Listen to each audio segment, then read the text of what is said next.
Scene में जाओ बोल रहा होता है कि मुझे यकीन नहीं आ रहा कि सॉन्ग ग्रुप इतनी जल्दी बैंकरप्ट कैसे हो सकता है। जियांग कहती है कि अगर ये सब मैंने अपनी आंखों से ना देखा होता तो मुझे भी यकीन ना आता। वैसे भी वो हम लोगों के साथ कोई ट्रिक यूज नहीं कर सकता क्योंकि उसके पास ब्रेन ही नहीं है और वो उसे जिनहिन ग्रुप के पर्सन का कार्ड देती है। नेक्स्ट सीन में हम सॉन्ग को देखते हैं जहाँ पर मीडिया वाले आए होते हैं तो वो उसे पूछते हैं कि सॉन्ग ग्रुप बैंकरप्ट कैसे हो गया, क्या ये न्यूज सच है, सॉन्ग ग्रुप इस टेक्नोलॉजी पर काम कर रहा था, उसका क्या होगा और जो एम्प्लॉयज यहाँ पर काम कर रहे थे अब वो कहाँ पर जाएंगे। मीडिया वाले उसे बहुत सारे क्वेश्चंस करने लगते हैं। सॉन्ग पोलाइटली उन सभी क्वेश्चंस को आंसर करता है और बोलता है कि सॉन्ग ग्रुप अपने एम्प्लॉयज के लिए सोच रहा है, जो भी बेस्ट होगा वो बता दिया जाएगा और हम एम्प्लॉयज को कंपनसेशन देने का भी ट्राई करेंगे। इसके अलावा मैं अब कुछ भी नहीं कर सकता हूँ। मीडिया के सामने वो सॉरी बोलकर चला जाता है। ये न्यूज जाओ और जियांग भी देख रहे होते हैं तो जाओ बोलता है कि मैंने सोचा भी नहीं था कि सॉन्ग की लाइफ में ये दिन भी आएगा। जियांग कहती है कि तुम सही कह रहे हो तो वो उसे कहता है कि अब तुम्हें इसके साथ बिल्कुल भी नहीं रहना चाहिए क्योंकि ये बिल्कुल वेस्टेज है, तो अब तुम्हें उसे डाइवोर्स लेकर फ्री हो जाना चाहिए ताकि हम लोग ऑफिशियली साथ रह सकें। जियांग कहती है कि हाँ तुम सही कह रहे हो, मैं अभी सॉन्ग के पास जा रही हूँ।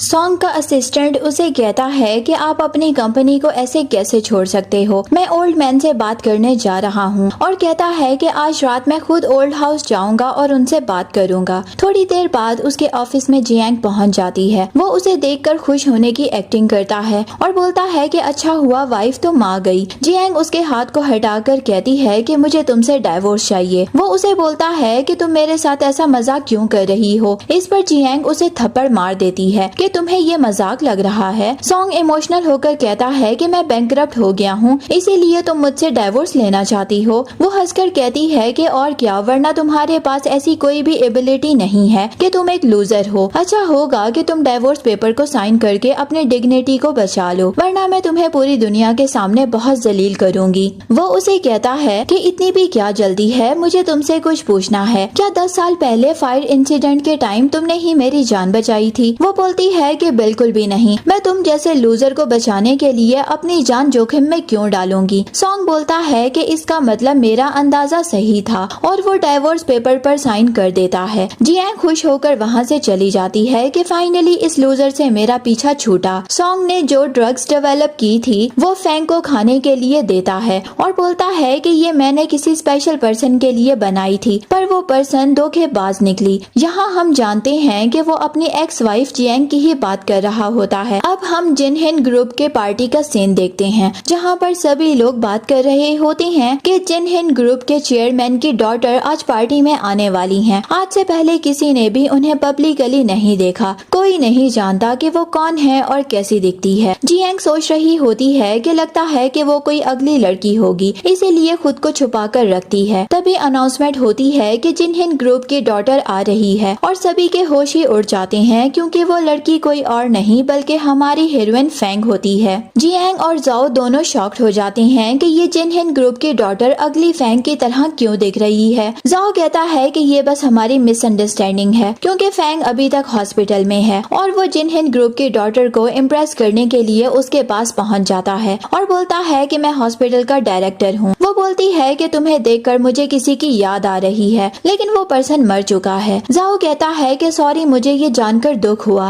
लगता है कि वो पर्सन आपके बहुत ही क्लोज था। तो वो उसके करीब जाकर बोलती है कि हाँ बहुत ज्यादा क्लोज था। वो बोलती है कि मैंने आपका कार्ड रख लिया है, अब हम लोग टच में रहेंगे। ये देखकर जियांग को जेलसी होने लगती है और वो जानबूझकर उसकी ड्रेस पर वाइन गिरा देती है और बोलती है कि आई एम सॉरी, ये ड्रेस कितने का है, मैं आपको पे कर दूंगी। वो बोलती है कि मेरा ड्रेस 50,000 का है। इतने में ही जाओ वहाँ पर आ जाता है और बोलता है कि जियांग ये तुमने क्या कर दिया, और वो उसे सॉरी बुलाता है कि ये मेरी कजन है। फैंग उसे कहती है कि अगर तुम्हारी कजन है तो कोई बात नहीं, मैं कंपनसेशन को माफ कर सकती हूँ। ये बोलकर वो वहाँ से चली जाती है। वो जाओ को फ्लर्ट वाली स्माइल करती है। जाओ सोच रहा होता है कि मुझे कुछ भी करके जिनहिन ग्रुप के डॉटर को अपना बनाना होगा, लेकिन जियांग को शक होता है कि ये फैंग है और वो उसकी जैकेट को उतार देती है, लेकिन वहाँ पर कोई भी बर्निंग का स्कार नहीं होता। फैंग कहती है कि अगर तुम्हें मेरा जैकेट इतना ही पसंद है तो तुम ये रख सकती हो। ये बोलकर वो वहाँ से चली जाती है। जियांग जाओ को बोलती है कि तुम इसके आगे पीछे क्यों घूम रहे हो, क्या वो बिच तुम्हें इतनी ज्यादा पसंद आ गई है, इसीलिए तुमने मुझे अपनी कजन बताया। वो कहता है कि तुम कैसी बातें कर रही हो, मैं सिर्फ तुमसे प्यार करता हूँ, मैं बस उसके क्लोज जाकर जिनहिन ग्रुप से कांटेक्ट बनाना चाहता हूँ। जियांग पूछती है कि क्या तुम सच कह रहे हो, तो वो उसे हाँ बोलते हुए हक कर लेता है। जाओ अपना डाउट क्लियर करने के लिए फैंग से मिलने हॉस्पिटल आता है और उसके शोल्डर पर स्कार को चेक करता है। फैंग डॉल लेकर खेल रही होती है। वो बोलती है कि हस्बैंड तुम आ गए, अब मैं घर जाना चाहती हूँ। तो वो उसे कहता है कि क्यों तुम्हारा यहाँ पर रहने का मन नहीं लग रहा। वो कहती है कि सब लोग यहाँ पर मुझे बेबी के साथ खेलता हुआ देखते रहते हैं, मुझे घर जाना है। वो उसे कुछ डॉक्यूमेंट्स को साइन करवाता है और वहाँ से चला जाता है। जाओ जब घर जाता है तो वो फैंग लिली बनकर उसे कॉल करती है और बोलती है कि जाओ मैं क्लब में हूँ, क्या तुम कंपनी देने के लिए मुझे यहाँ पर आ सकते हो। ये सुनकर जाओ बहुत ही खुश हो जाता है और अपनी पूरी बॉडी को परफ्यूम से महकाने लगता है। वहीं दूसरी तरफ हम फैंग को हॉस्पिटल में देखते हैं। वो अपने फेक स्कार को हटा रही होती है और उसकी आंखों में रिवेंज की फायर होती है। जाओ जब क्लब जाता है तो लिली उसे हग कर लेती है। वो बोलती है कि फाइनली तुम आ गए, पता है कि मैं यहाँ पर अकेली कितनी ज्यादा बोर हो गई थी। जाओ मौके का फायदा उठाकर उसे घर तक लेकर आना चाहता था, पर वो रोमांटिक वे में उसे सीड्यूस करती है और उसकी आंखों को ब्लाइंड फोल्ड बांध कर कहती है कि पहले हम कुछ इंटरेस्टिंग गेम खेलते हैं। एक वेटर उन दोनों की फोटो ले लेता है। फैंग वहाँ से चली जाती है तो जियांग बहुत ही गुस्से में वहाँ पर आती है और जाओ को एक थप्पड़ मारती है। जाओ बोलता है कि लगता है कि मिस लिली को वाइल्ड गेम खेलना पसंद है। जियांग उसे एक और थप्पड़ मारती है और बोलती है कि तुम तो डॉग से भी ज्यादा शेमलेस हो, तुम दूसरी वुमन के साथ क्लब में क्या कर रहे थे, क्या तुम मुझे चीट कर रहे हो। जाओ सोचता है कि जब मैं मिस लिली को अपनी वुमन बना सकता हूँ तो मुझे पावर और पैसे देगी वो। फिर जियांग उसके आगे क्या है तो वो उसके इंसल्ट करते हुए बोलता है कि भूलो मत तुम सिर्फ एक मिस्ट्रेस हो, मेरा डाइवोर्स भी नहीं हुआ है अभी, मेरी वाइफ फैंग है, तुमसे ज्यादा अच्छी है वो मुझ पर कभी भी शक नहीं करती। जियांग गुस्सा होकर वहाँ से चली जाती है। सॉन्ग फैंग को बोलता है कि मैंने नॉर्थ सिटी होटल में इन्वेस्टिगेशन कराई थी, जहाँ मुझे पता चला कि उस रात मुझे जियांग ने नहीं बल्कि तुमने बचाया था, उसके लिए मैं तुम्हें दिल से थैंक यू बोलना चाहता हूँ। तो वो उसे पूछती है कि क्या तुम्हें वहाँ की रिकॉर्डिंग मिली है। वो कहता है कि बहुत पुरानी है, तो रिकॉर्डिंग डिस्ट्रॉय हो गई है। वो कहती है कि पर कुछ तो एविडेंस मिल सकता है जिसके बिहाफ पर हम लोग जियांग और जाओ को सजा दिलवा सकते हैं। और वो सॉन्ग को बोलती है कि जाओ के कैरेक्टर के बारे में हर जगह पर रूमर्स करवा दो ताकि उसकी रेपुटेशन डाउन हो जाए। नेक्स्ट डे फैंग लिली बनकर जाओ से मिलने आती है और कहती है कि कल जो कुछ भी हुआ मैं उसके लिए बहुत ही शर्मिंदा हूँ, ऐसा कंपनसेशन मैं तुम्हें 10 मिलियन की वॉच देना चाहती हूँ। वो बोलता है कि मुझे इसकी कोई जरूरत नहीं है। इसके बाद लिली काफी स्मार्टली उसे कहती है तो क्या तुम मेरे साथ मेरे बिजनेस पार्टनर बनना चाहते हो, तुम जो भी इन्वेस्टमेंट करोगे मैं तुम्हें उसका 200% रिटर्न करूंगी। और वो उसे अपने बिजनेस में 2 मिलियन इन्वेस्ट करने के लिए कहती है। जाओ सोचता है कि हम लोग अभी मिले हैं और इतनी बड़ी इन्वेस्टमेंट करना रिस्की होगा। लिली उसे कन्विंस करती है कि ये ऑफर सिर्फ मेरी फैमिली के लिए था, पर तुम्हारा फेस मेरे फर्स्ट लव से मिलता है, इसीलिए मैंने तुम्हें अपना बिजनेस पार्टनर बनाने के लिए बोला है। ये सुनकर वो खुश हो जाता है कि मेरा फेस लिली के फर्स्ट लवर से मिलता है। वो तुरंत ही प्रोजेक्ट में इन्वेस्टमेंट के लिए रेडी हो जाता है। वो उसे बोलती है कि तुम कितने स्मार्ट हो, वरना तुम्हारी जगह कोई और होता तो 10 मिलियन की वॉच को चूज करता। अब लिली यानी कि फैंग जल्दी में वहाँ हॉस्पिटल के लिए निकलती है तो इसकी टक्कर एक आदमी से होती है जिसके बैग में से एक फोटो गिरती है। लिली को याद आता है कि ये तो वही पर्सन है जो कि लास्ट टाइम अपनी डॉटर की डेथ के लिए हॉस्पिटल को ब्लेम कर रहा था और उसने हॉस्पिटल की एक डॉक्टर के गले पर नाइफ भी लगा दिया था। इस बार वो भी हॉस्पिटल में कोई प्रॉब्लम क्रिएट करने आया था। फैंग उसके पास जाकर बोलती है कि ये सब करने से सिर्फ तुम खुद को हर्ट करोगे, इससे अच्छा कि तुम हॉस्पिटल के खिलाफ कोई प्रूफ इकट्ठा करो ताकि कोई स्ट्रिक्ट एक्शन लिया जा सके। वो बोलता है कि मेरे पास इतने पैसे नहीं हैं जो मैं एविडेंस और अपने लिए लॉयर को अरेंज कर सकूं। तो वो उसे 1 मिलियन का कैश देती है, जिसके बाद हम देखते हैं कि वो पर्सन जिसका नाम मिस्टर ली है वो हॉस्पिटल में चला जाता है और हंगामा करने लगता है कि हॉस्पिटल की लापरवाही की वजह से मेरी डॉटर की जान चली गई। मेरी डॉटर बहुत ही टैलेंटेड और यंग थी, वो जीना चाहती थी तो वो सुसाइड कैसे कर सकती है। मुझे डाउट है कि हॉस्पिटल वालों की लापरवाही की वजह से ही वो मरी है। हॉस्पिटल में ऐसी कई सारी एक्टिविटीज होती हैं जो कि इलीगल हैं। फैंग ये सब रिकॉर्डिंग करके सोशल मीडिया पर डाल रही होती है। जाओ मिस्टर ली को डरा धमका कर हॉस्पिटल से निकालने की धमकी देता है और बोलता है कि तुम्हारी बेटी ने खुद ही कुछ किया होगा जिसके लिए हॉस्पिटल रिस्पॉन्सिबल नहीं है। मिस्टर ली कहता है कि मुझे इसकी प्रॉपर इन्वेस्टिगेशन करवानी चाहिए। मैं तुम्हारे हॉस्पिटल में पुलिस को बुला लूंगा। हॉस्पिटल के सिक्योरिटी गार्ड मिस्टर ली को पकड़कर बाहर ले जाने लगते हैं। तभी वहाँ पर एक फेमस रिपोर्टर आ जाता है। जाओ उसे बोलता है कि ये पर्सन हॉस्पिटल के ऊपर झूठा इल्जाम लगा रहा है। मिस्टर ली कहता है कि मैं सच बोल रहा हूँ, मेरे पास इसका प्रूफ भी है। वो डॉक्टर के बीच में हो रही कन्वर्सेशन को रिकॉर्ड कर लेता है और रिपोर्टर वू को सुनाता है, जिसको सुनने के बाद रिपोर्टर वू अपने कैमरामैन को कैमरा को बंद करने के लिए कहता है क्योंकि वो रिपोर्टर जाओ से मिला हुआ था। जाओ सभी लोगों को बोलता है कि अगर किसी ने भी यहाँ के रिकॉर्डिंग को पोस्ट किया तो मैं उसके मेडिकल बिल्स को डबल कर दूंगा और जो हमारे साथ कोऑपरेट करेगा मैं उसे फ्री मेडिकल ट्रीटमेंट दूंगा।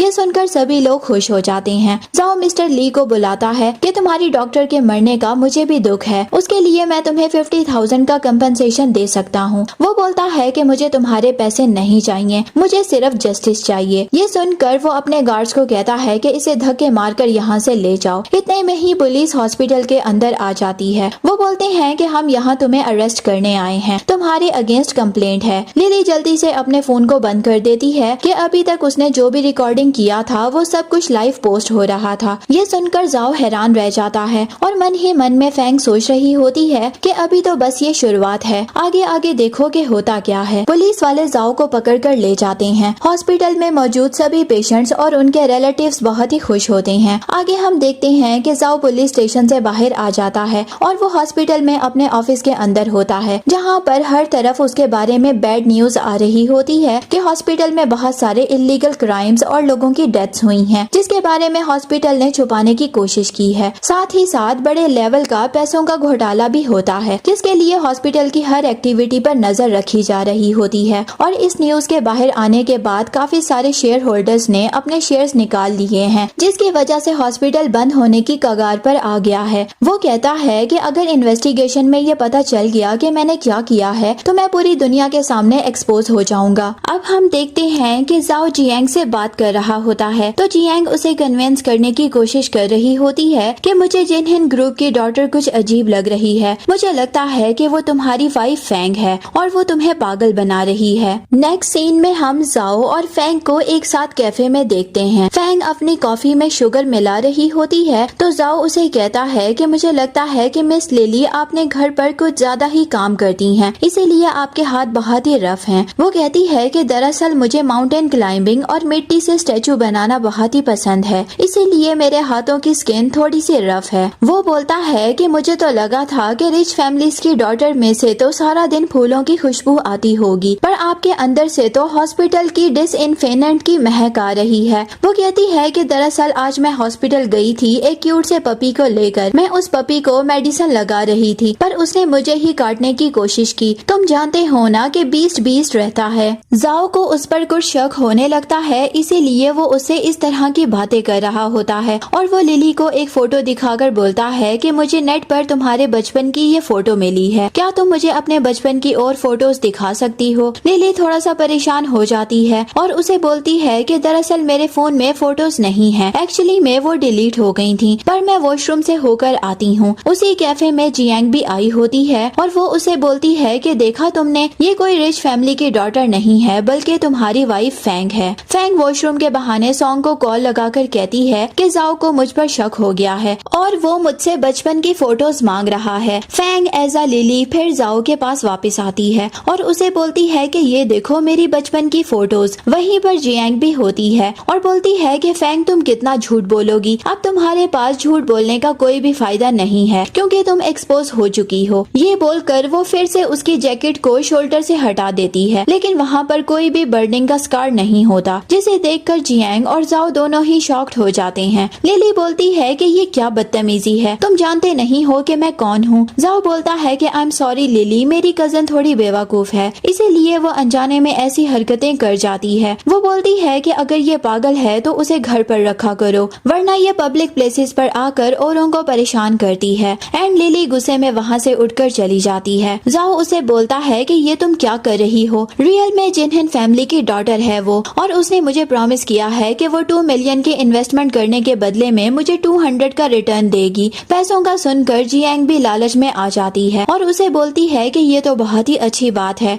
इतना पैसा मिलने के बाद हम बहुत ही खुश हो जाएंगे। जाओ उसे कहता है कि पर तुम्हें थोड़ा अलर्ट रहना होगा वरना उसे हमारे ऊपर शक हो जाएगा। वो उसे किस करके बोलती है कि जाओ तुम कितने अच्छे हो, तुम परेशान मत हो, मैं तुम्हारी सारी बातें मानूंगी। जाओ को लगने लगता है कि लिली उससे नाराज हो गई है तो वो उसे मनाने के लिए बहुत सारे एक्सपेंसिव गिफ्ट्स भेजता है। सॉन्ग बोलता है कि लगता है कि वो तुम पर कुछ ज्यादा ही मेहरबान हो रहा है। फैंग कहती है कि उसने कभी भी मुझे कोई भी गिफ्ट नहीं दिया और अब रिच फैमिली की डॉटर को इम्प्रेस करने के लिए लाख रुपए का गिफ्ट है। सॉन्ग को बुरा लगता है और वो कहता है कि तुम्हें उसके दिए हुए गिफ्ट्स को रखना नहीं चाहिए, इन्हें वापस भेज दो। वो कहती है कि वापस भेजने की क्या जरूरत है जब हम इनका यूज अच्छे काम के लिए कर सकते हैं। वो पूछता है कि तुम ये गिफ्ट्स का क्या करना चाहती हो, तो वो उसे बोलती है कि मैं इन्हें रीसेल करूंगी, जो पैसे आएंगे उन्हें चैरिटी में दे दूंगी। वो बोलता है कि ये काफी अच्छा आइडिया है। फिर वो उसे एक नेकलेस दिखाता है और बोलता है कि ये मैंने तुम्हारे लिए कल खरीदा था। वो नेकलेस बहुत ही सुंदर होता है। फैंग कहती है कि आई एम सॉरी, ये नेकलेस बहुत ही एक्सपेंसिव होगा, मैं इसे एक्सेप्ट नहीं कर सकती। सॉन्ग उसे इंसिस्ट करके एक बार इसे पहनकर तो देखो, ये तुम पर बहुत ही खूबसूरत लगेगा। सॉन्ग खुद अपने हाथों से उसे नेकलेस पहनाता है। फैंग खुद को शीशे में देख रही होती है और बोलती है कि ये नेकलेस मुझ पर बहुत ही अच्छा लग रहा है,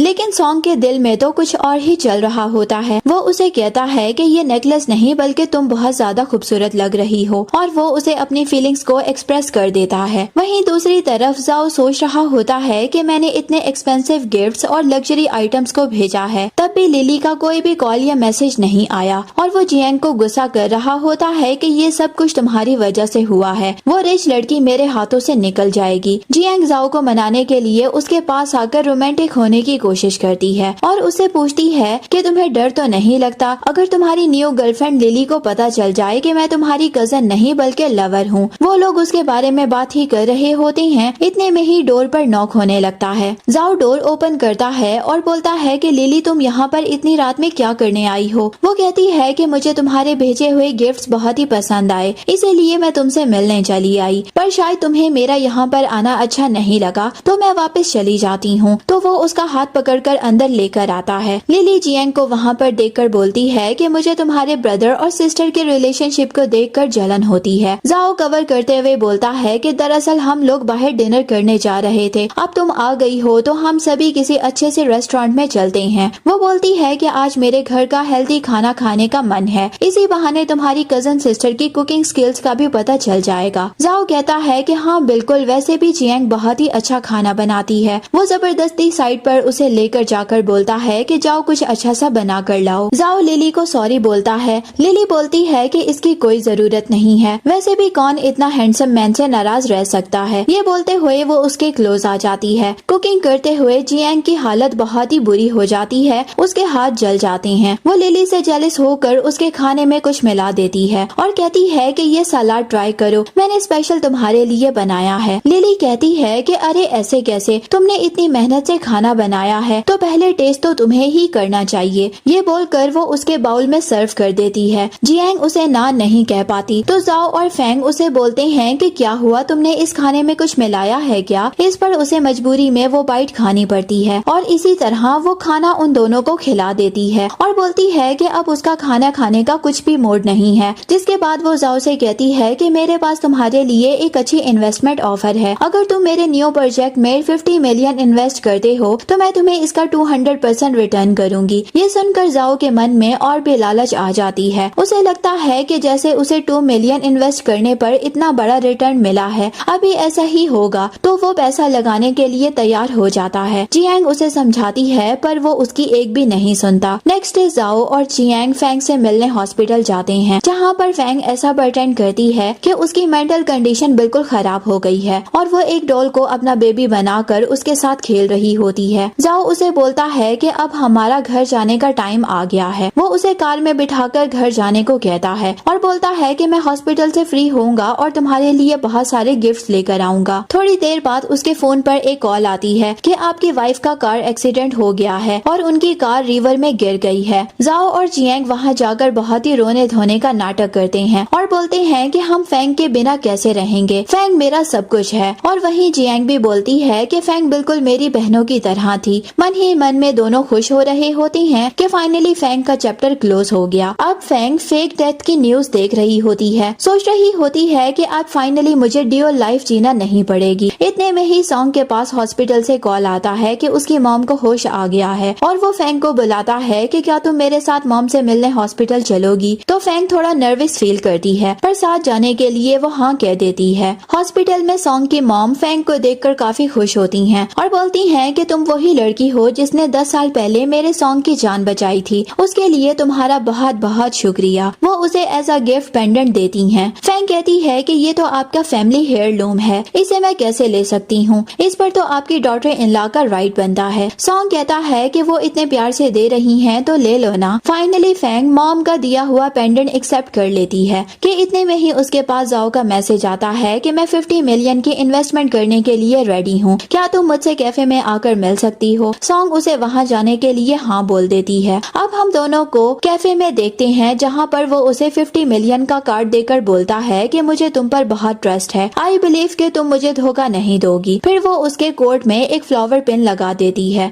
और कहती है कि मैं तुम्हें बहुत ही लाइक करती हूँ पर तुम्हारे साथ हमेशा तुम्हारी कजन सिस्टर रहती है, शायद वो मुझे पसंद भी नहीं करती। जाओ बोलता है कि डोंट वरी, आज के बाद वो हम लोगों के बीच में कभी नहीं आएगी। दूसरी तरफ जियांग घर पर वेट कर रही होती है जाओ के आने का और उसे काफी अच्छे से ट्रीट करती है पर वो उसे कहता है कि तुम्हें कुछ दिनों के लिए कहीं और शिफ्ट होना पड़ेगा ताकि लिली और मेरा रिश्ता अच्छा हो सके। पर एक बार मेरे हाथ में जिनहिन ग्रुप का होल्ड आ जाए उसके बाद सब कुछ हम दोनों का हो जाएगा। जियांग बहुत ही गुस्सा करती है लेकिन जाओ उसे प्यार से समझाता है और उसे घर से जाने के लिए एग्री कर लेता है। अब हम रेस्टोरेंट में फैंग को डॉक्टर जैंग के साथ देखते हैं। डॉक्टर जैंग उसे कोई पेन ड्राइव देती है जिसमें हॉस्पिटल के सारे काले छिट्टे होते हैं। जियांग फैंग को एज अ लिली वहाँ पर देख लेती है और उसके पीछे पीछे रेस्टोरेंट में पहुँच जाती है। वो देखती है कि लिली अपनी ब्लैक कॉफी में लेमन डालकर पी रही होती है। ये देखकर उसे याद आ जाता है कि बिल्कुल ऐसे ही फैंग कॉफी पीती थी। तो वो उसे बोलती है कि तुम फैंग हो ना। फैंग उसके इमोशन से खेलने लगती है और बोलती है कि तुम मुझे हमेशा ऐसे देखकर रिएक्ट क्यों कर रही हो जैसे तुमने कोई गोश्त देख लिया हो, लगता है कि तुमने किसी को जान से मार दिया है इसीलिए तो तुम मुझसे डरती हो,